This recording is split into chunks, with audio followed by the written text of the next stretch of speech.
வணக்கத்துடன் இது விவாதிப்போம் பகுதி. ஒவ்வொரு நாளும் விவாதிப்போம் பகுதியில் பல விடயங்களை குறித்து நாம் அலசிக் கொண்டிருக்கின்றோம். அந்த செய்திகள் சில நேரங்களில் புதுமையாக இருக்கலாம், சில நேரங்கள் புதிதாக இருக்கலாம், சில நேரங்கள் அறியாத செய்திகளாக இருக்கலாம். தொடர்ச்சியாக இந்த விவாதிப்போம் பகுதியில் பல அரிய செய்திகளைத்தான் நான் எடுத்து வைத்து கொண்டு இருக்கின்றேன். நீங்கள் இந்த பிரபஞ்சம், அதாவது இந்த உலகத்தை நினைத்து கொள்ளுங்கள். இந்த உலகத்தில் இருந்து நாம் வானத்தை பார்க்கின்ற பொழுது வானம் ஒரு பெரிய விரிந்த வானமாக இருக்கின்றது. இந்த வானத்தின் எல்லை என்னவென்று நமக்கு தெரியாது. வானத்தில் நட்சத்திரங்கள் மின்னிக்கொண்டு இருப்பதாக நாம் நினைக்கின்றோம். மேகங்கள் பறந்து சென்று கொண்டிருக்கக்கூடிய காட்சிகளை பார்க்கின்றோம்.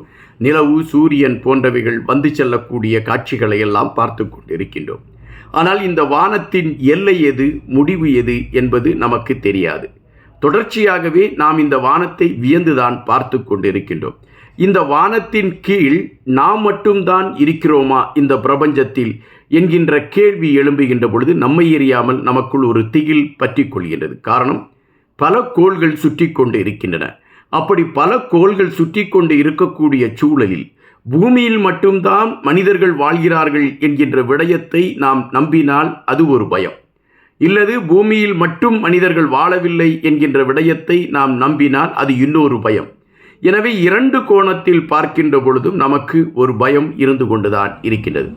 ஆனால் பூமிக்கு அப்பால் மனிதர்கள் வாழக்கூடிய ஒரு களம் இருக்கிறதா என்கின்ற கேள்விக்குள் நாம் செல்கின்ற பொழுது பலர் குறிப்பிடுகின்ற விடயங்கள் ஏலியன்கள் என்கின்ற விடயத்தை மையப்படுத்தி குறிப்பிடுகின்றார். அதாவது வேற்று கிரகவாசிகள் இருக்கிறார்கள் என்கின்ற செய்தி தான் அதை முதன்மைப்படுத்துகின்றது.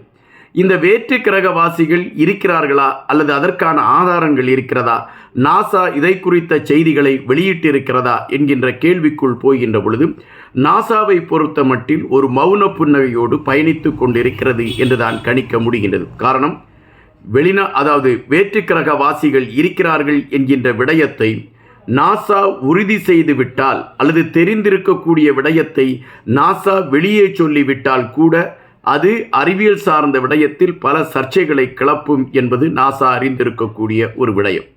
எனவே நாசா இதை குறித்த செய்திகளை வெளியே சொல்வதற்கு பெருவாரியாக யோசித்து கொண்டு இருக்கிறது என்பதால் தான் அவர்கள் ஒரு மௌன புன்னகையை வீசிக்கொண்டு இருக்கின்றார்கள். ஆனால் இந்த வேற்று கிரகவாசிகள் இருக்கிறார்கள் என்பதற்கு அவ்வப்போது சில மர்மமான ஆதாரங்கள் கிடைத்து கொண்டுதான் இருக்கின்றது.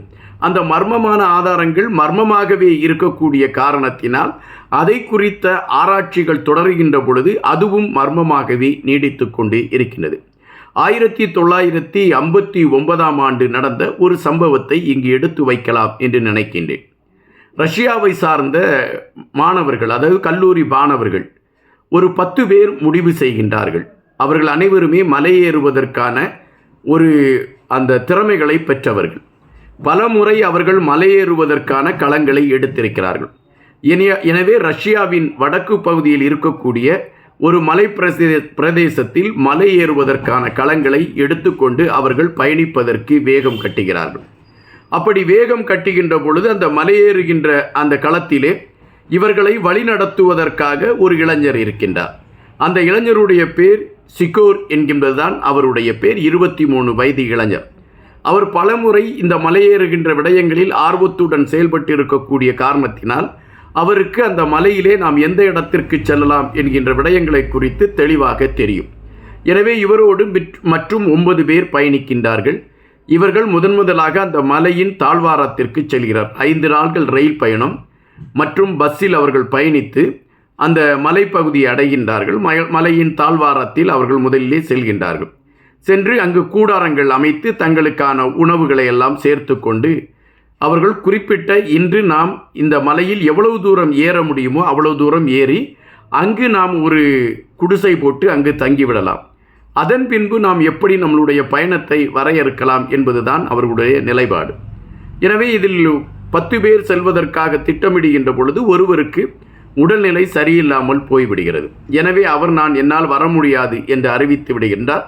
இந்த 9 பேரும் மலையிலே ஏறத் தொடங்குகின்றார்கள். அப்பொழுது பனிப்புயல் கடுமையாக வீசுகிறது. இந்த பனிப்புயலில் எப்படி நாம் மேலே செல்வது என்பது அவர்களால் தெரியாத ஒரு களமாக இருக்கின்றது.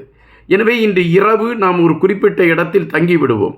நாளை பனிப்புயல் குறைந்த பின்பு நாம் மேலே செல்வதற்கான களத்தை எடுக்கலாம் என்று அவர்கள் ஒரு குடிசையை போட்டு அங்கு இரவு உணவை உண்டுவிட்டு அவர்கள் அங்கே தங்குவதற்கான ஏற்பாடுகளை செய்கிறார்கள். மறுநாள் காலையிலே பார்த்தால் அவர்கள் 10 பேரும் காணவில்லை, 9 பேரும் காணவில்லை. இவர்கள் எங்கு சென்றார்கள் என்கின்ற விடயங்கள் ஒரு பரபரப்பு செய்தியாக மாறுகிறது. எனவே இதை குறித்து உடனடியாக செய்திகள் வெளியே தெரிய ஆரம்பிக்கின்றன. இவர்கள் சென்றவர்கள் என்ன ஆனார்கள் என்பதை ஆராய்ச்சி செய்வதற்காக காவல்துறை ஒரு தனிப்படையை அமைக்கின்றது. இந்த தனிப்படை அந்த மலைப்பகுதியிலே சென்று, ஏன்னால் அவர்கள் பெரிதாக உயரத்திற்கு செல்லவில்லை, ஒரு குறிப்பிட்ட இடத்தில்தான் அவர்கள் இருந்தார்கள். எனவே காவல்துறை அங்கு செல்வதற்கு வசதியாக இருந்தது. காவல்துறை அங்கு சென்று பார்த்த பொழுது 6 பேர்கள் மரணத்தை தழுவியிருந்த ஒரு உடல்களை கண்டுபிடிக்கின்றார்கள். இந்த 6 பேருமே அந்த குளிரினால் பாதிக்கப்பட்டதினால் ஏற்பட்ட மாரடைப்பில் அவர்கள் மரணத்தை தழுவியிருந்தார்கள். மீதமுள்ள 3 பேர்கள் என்னவானார்கள் என்கின்ற தேடல் வருகின்ற பொழுது அவர்களை தேடி பயணிக்கிறது காவல்துறை. அதிலே ஒரு பெண்மணியை கண்டுபிடிக்கின்றார்கள். அதில் 3 பேரில் ஒரு இளம்பெண். அந்த பெண்ணை கண்டுபிடிக்கின்ற பொழுது அவருடைய உடலை கண்டுபிடிக்கின்றார்கள். அந்த உடலிலே பாதி உடல் அழிக்கப்பட்டிருக்கின்றது. அந்த பெண்ணின் கண் பிடுங்கப்பட்டிருக்கின்றது. அவளுடைய நாக்கு துண்டிக்கப்பட்டிருக்கிறது. இது காவல்துறைக்கு அதிர்ச்சியாக இருந்தது. அந்த பெண் மரணமடைந்து கிடந்த இடத்திற்கு பக்கத்தில் எந்தவிதமான கால் தடமும் இல்லை. விலங்கு வந்ததாகவோ வேறு எதுவும் வந்ததாகவோ எந்த கால் தடமும் இல்லை. இந்த பெண் மரணமடைந்திருக்கிறார் என்பதை விட்டுவிட்டு மற்ற இருவரையும் தேடிச் செல்கின்ற பொழுது அந்த இருவரில் ஒருவருடைய மார்பு எலும்புகள் உடைக்கப்பட்டு அவர் இறந்து கிடந்தார். அவருடைய மார்பு எலும்புகள் எப்படி உடைக்கப்பட்டது என்கின்ற பொழுது ஒரு கனமான பொருள் அவரை தாக்கியிருக்க வேண்டும்.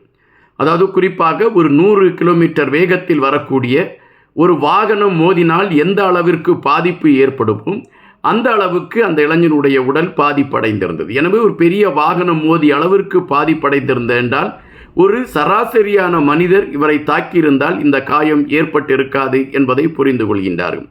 இரண்டாவது ஒருவரை அந்த கண்டுபிடிக்கின்ற பொழுது அவருடைய உடலிலே மண்டை ஓடுகள் உடைக்கப்பட்டிருந்தன. அவருடைய மூளைகள் காணாமல் ஆக்கப்பட்டிருந்தன. காவல்துறை அதிகாரிகளுக்கு இது அதிர்ச்சியாகவே போய்விட்டது. எந்த பக்கம் தேடினாலும் அதில் எந்தவிதமான தடயங்களும் கிடைக்கவில்லை.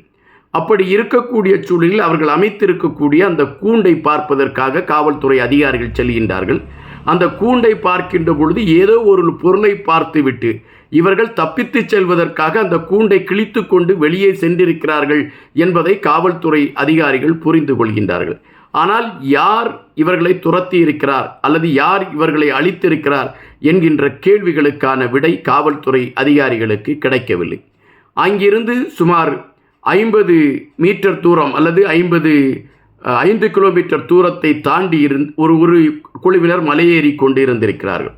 அவர்களிடம் போய் விசாரித்த பொழுது நேற்று இரவு ஒரு ஆரஞ்சு வடிவத்தில் ஒரு வட்ட வடிவமாக ஒன்று சுழன்று கொண்டிருந்ததை நாங்கள் பார்த்தோம் குறிப்பிட்ட பகுதியில். அது ஒரு முறை அல்ல பல முறை அந்த பகுதியில் சுழன்று கொண்டிருந்ததை நாங்கள் பார்த்தோம் என்று அறிவித்தார்கள். இதை பார்த்ததாக சில இராணுவ வீரர்களும் அவர்களும் குறிப்பிட்டார்கள். எல்லையிலே பாதுகாப்புக்கு இருந்த இராணுவ வீரர்களும் அதை ஒத்துக்கொண்டார்கள். எனவே ஏதோ ஒரு வெளி கிரகத்தை சார்ந்த ஒரு பொருள் வந்து இவர்களை தாக்கியிருக்கிறது என்பதை அதை ஒரு யூகமாக வைத்து கொண்டார்கள். தொடர்ச்சியாக இதை குறித்த ஆய்வுகள் தொடர்ந்து கொண்டிருந்தன. ஆனால் இன்று வரை அதற்கான விடை மர்மமாகவே இருக்கின்றது. ஆனால் பெரும்பாலானவர்கள் சொல்லக்கூடிய விடயம் வேற்று கிரக வாசிகளால் அவர்கள் தாக்கப்பட்டிருக்க கூடும் என்பதுதான் கருத்து. இன்னும் பல செய்திகளோடு உங்களை சந்திக்கின்றேன். நன்றியுடன் என்பார்.